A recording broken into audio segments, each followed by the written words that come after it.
There was once a senior monk from Bangkok who went to see Ajahn Mun and said, "Here you are living out in the forest. What do you do when you have problems in terms of understanding the Dharma? Who do you go ask?" So I live in Bangkok where there are lots of very well-known wise men, and even sometimes I run into questions that even they can't answer. What do you do here all alone in the forest?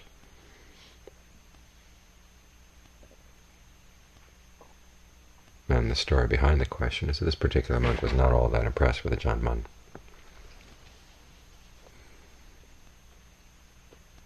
So the question was something of a taunt.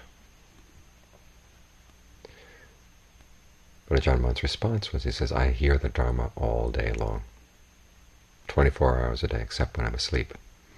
As soon as anything comes into contact with the eyes, ears, nose, tongue, body, there's Dharma being proclaimed." In other words, the Dharma is always there, if only we'll listen to it, if only we practice it. The problem is we don't listen. We much rather listen to our own delusions.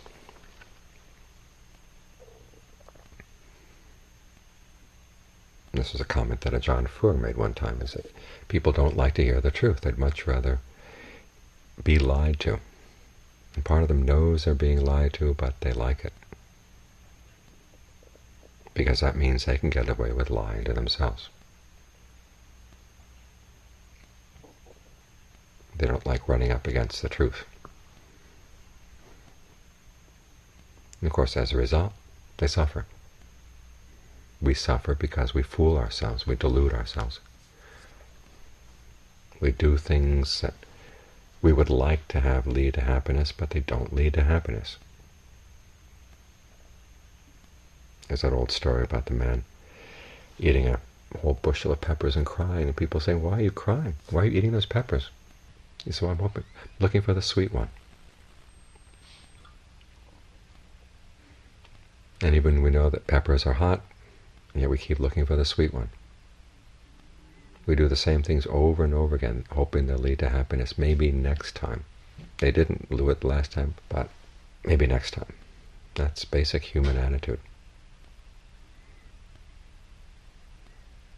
The mind is used to lying to itself, and this is why it's so easy for advertisers to lie to us. They've learned all the tricks that the mind plays on itself, and they've used them to make us happy to be lied to. Because if we really looked at our lives, we'd find it really discouraging that we spent so much effort, so much time, with so little to show for it.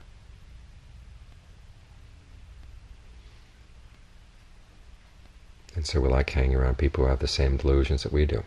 They don't get questioned. They don't make us look at how little we have to show for it. Which is why one of the healthiest things you can do is to go to a place where people have different assumptions. Especially if you can find some people who have learned to look at the truth about what really does cause suffering and what really is the way out of suffering. It may be difficult, it may be hard, this way that they've practiced. But it's bracing, it's good for us to learn that truth, because it's the only way out. It's the only way to get over our delusions and actually stop causing suffering for ourselves.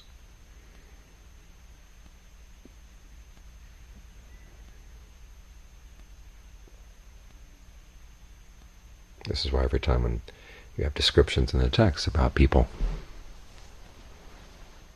gaining awakening, gaining freedom from suffering, they have to go through stages of disenchantment and dispassion.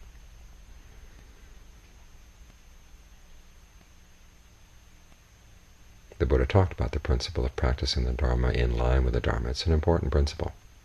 In one place he said it's the way you really show respect for the Buddha. Not with flowers and incense and candles, but by actually putting what he taught into practice. He also states, though, that what does it mean to practice the Dharma in line with the Dharma? It means practicing for the sake of dispassion. Learning to see through all the things that we've been doing and realizing that we've been causing ourselves unnecessary suffering. But it means dismantling a lot of our illusions.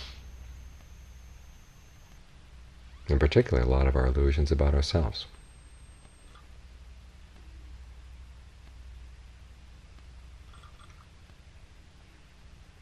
And who we are.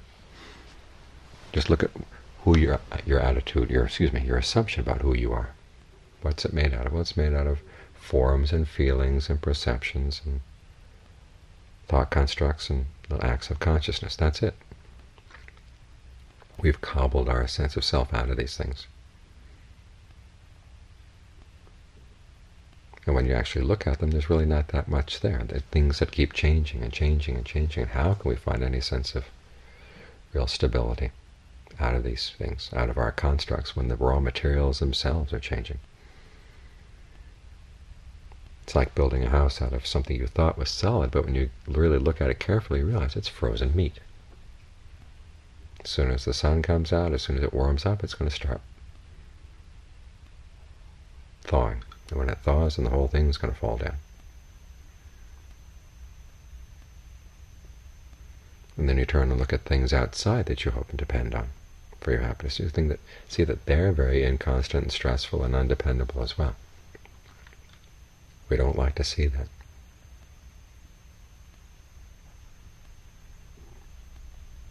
And as long as we practice the Dharma not wanting to see that, we're not practicing the Dharma in line with the Dharma. We practice for the sake of dispassion because it's good for us, in the sense that it really does lead to true happiness if you can learn to just give up your delusions, give up your illusions about all your other assumptions about what's going to make you happy. It's demanding. Because I said, it's not only giving up illusions about things outside, but also your illusions about who you are, what really belongs to you, what really is worthwhile in life.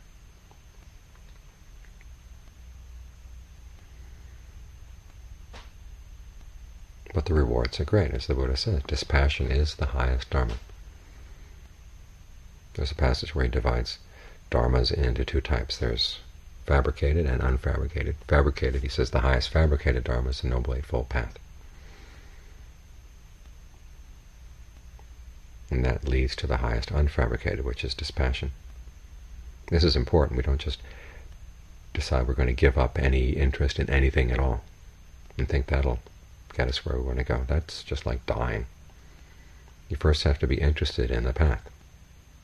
Practice the path. Put it into practice. Day in, day out. See which of the factors that you're not really clear on, which ones you're not really putting into practice, and adjust your practice so it falls in line with the path. Make sure your efforts are right effort.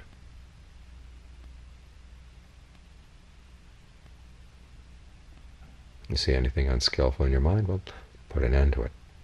And also develop a desire to put an end to it. Talk yourself into seeing why it's a good thing, why you don't want to side with your moments of greed, anger, and delusion.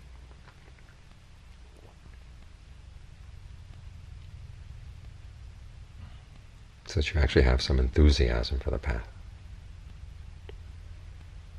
Same with working on developing mindfulness, concentration, and discernment. Develop enthusiasm for these things because they are good things. They're useful in all kinds of activities.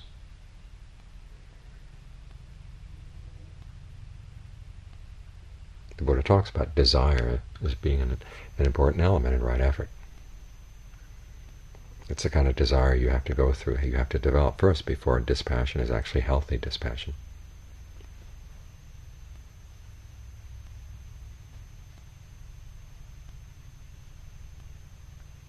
So if you're sitting down to practice and feel tired or feel discouraged or feel bored about the whole thing, do what you can to make it interesting. Do what you can to make it intriguing. This process of learning to understand the mind, learning to understand the breath energy in the body. How can you use that breath energy as an aid in your practice?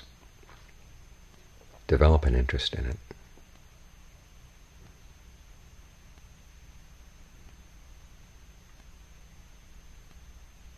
Let it capture your imagination. The The road to dispassion has to lead through desire and imagination skillfully applied. But not imagination in the sense of just sitting here and thinking up ideas or thinking up little worlds for the mind to entertain itself with. It's imagination and seeing that you've got these raw materials. You've got the breath, you've got the body. And in the past you've made a lot of unskillful things out of this. How can you make something skillful out of it? That actually leads away from suffering. Let that challenge capture your imagination.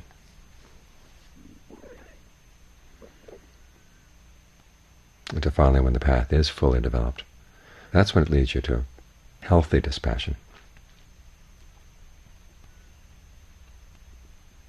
You've developed something really good with the mind. You looked at all the other unskillful things you've been doing with your thoughts and words and deeds and realize that you don't want to go there anymore. You've got something better.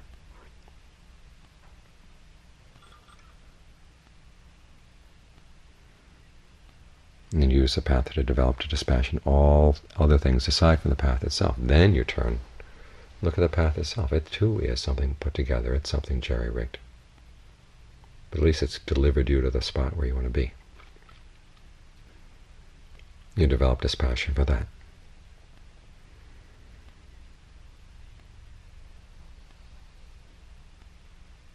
And what's left is the deathless. And the problem is you can develop passion for the deathless. You learn how to develop dispassion for that as well. Everything gets, as I say, given back. All the things you laid claim to as your own. Even the idea of laying claim to your experience of something unconditioned. Give that up as well. Let go of that as well, because you see that too can be a burden on the mind. The last thing that stands between you and total awakening, total freedom. Lots of passages in the canon, after talking about dispassion as the highest Dharma, talk about going beyond both passion and dispassion. In other words, anything that can be described, you let go.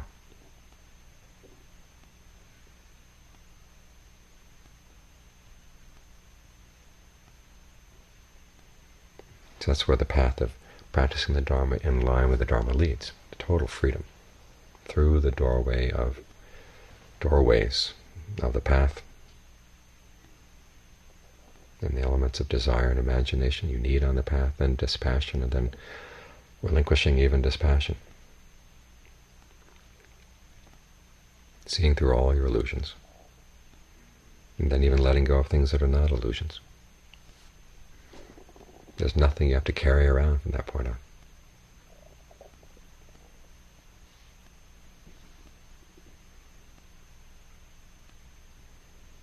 And that's when the mind is totally free of illusions. It doesn't cause any suffering for itself or for anybody at all. But it requires that you look very carefully at the things that you hold most dear.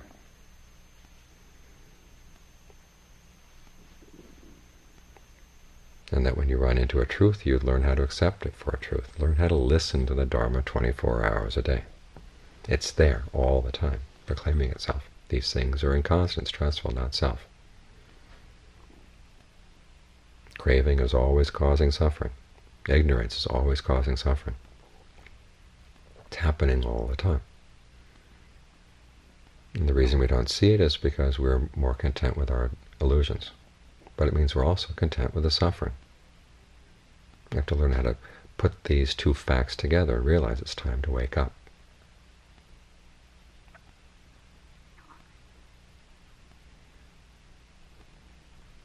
Because it's only then that you get any real freedom.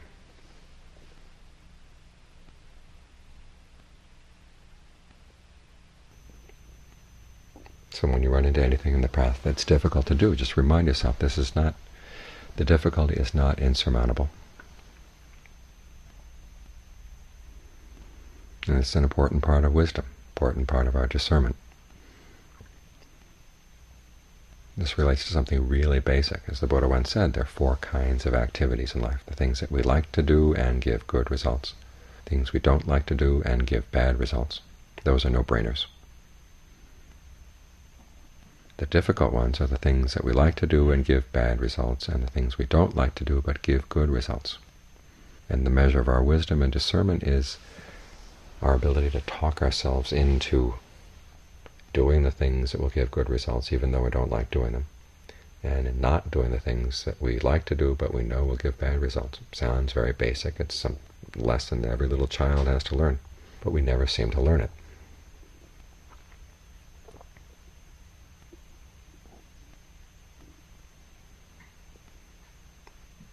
We like to think the reason that we haven't gained awakening is because discernment involves some very abstract and very difficult and subtle matters. And there's a subtlety to it, but it's a subtlety of something so basic.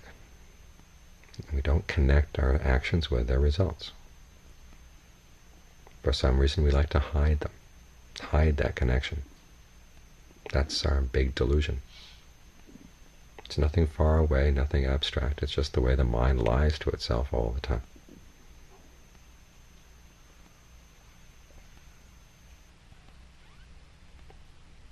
But if you really don't want to suffer, that should be your impetus. To look carefully at your actions and the results. And don't give any room for delusion. Because the problem with living delusion is it's always going to be threatened by reality. But if you learn how to admit reality, act in line with the way things actually are, there's nothing threatening. You're not building anything that's going to be washed away by the waves. The path you build will be a solid path. And it will take you to something that's even more solid that doesn't have to be built at all.